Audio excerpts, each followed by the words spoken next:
Hello students welcome back to my channel. आज আমি আলোচনা কৰিম ক্লাছ 7 আৰু 4 নম্বৰ কোৱেশ্চনটো। কি কৈছে চোৱা, কোনটো অনুপাত ডাঙৰ আৰু কোনটো সৰু? ইয়াতে কিছুমান অনুপাত দিয়া আছে, চাই লোৱা। 1:6, 1:3, 2:9, 5:6। দ্বিতীয় নম্বৰত কি আছে, ঠিক তেনেদৰে 1:5 এনেকৈ বিভিন্ন ধৰণৰ অনুপাত দিয়া আছে। এনেকৈ দিয়া থাকিলে আমি কেনেকৈ কোনটো ডাঙৰ হ'ব আৰু কোনটো অনুপাত সৰু হ'ব আমি কেনেকৈ ওলাব পাৰিম? তোমালোকে ধুনীয়াকৈ ভিডিঅ'টো স্কিপ নকৰাকৈ প্ৰথমৰ পৰা শেষলৈ চাই থাকা। গতিকে মই এতিয়া 2 নম্বৰটো কৰিম। তোমালোকে 2 নম্বৰটো যদি বুজি পোৱা 1 নম্বৰটো নিশ্চয় নিজে কৰিব পাৰিবা। গতিকে ভিডিঅ'টো স্কিপ নকৰাকৈ ধুনীয়াকৈ প্ৰথমৰ পৰা শেষলৈ চাই থাকা। এই চোৱা, মই কুৱেশ্যনটো ধুনীয়াকৈ লিখি লৈছোঁ। এইখিনি আছিলে অনুপাত। এইখিনিৰ পৰা কোনটো ডাঙৰ হ'ব কোনটো সৰু হ'ব আমি ওলাব লাগিব।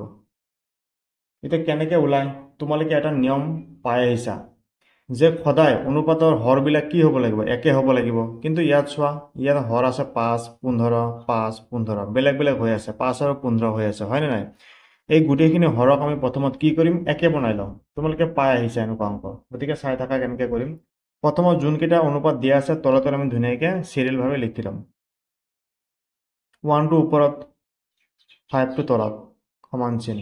তাৰপিছত নেক্সট কি আছিলে, 2/15। তাৰপিছত 3 ক'ত যাব, ওপৰত।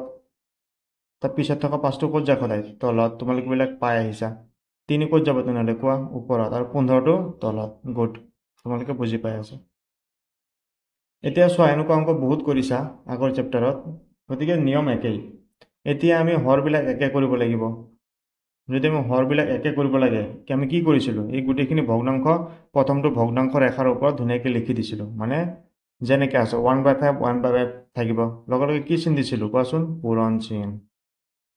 ঠিক তেনেকৈ 2/15 যেনেকৈ আছে লিখা, ঠিক তেনেকৈ 3/5 যেনেকৈ আছে লিখা, ঠিক তেনেকৈ 3/15 যেনেকৈ আছে লিখি লোৱা। এতিয়া 5, 15 এইবিলাক হৰক আমি এনেকুৱা হৰ এটা বনাব লাগিব যাতে ইহঁতৰ লগত সংখ্যা এটা পূৰণ কৰিলে একেই হয়। তেনেহ'লে কি পূৰণ কৰিব পাৰি চোৱা।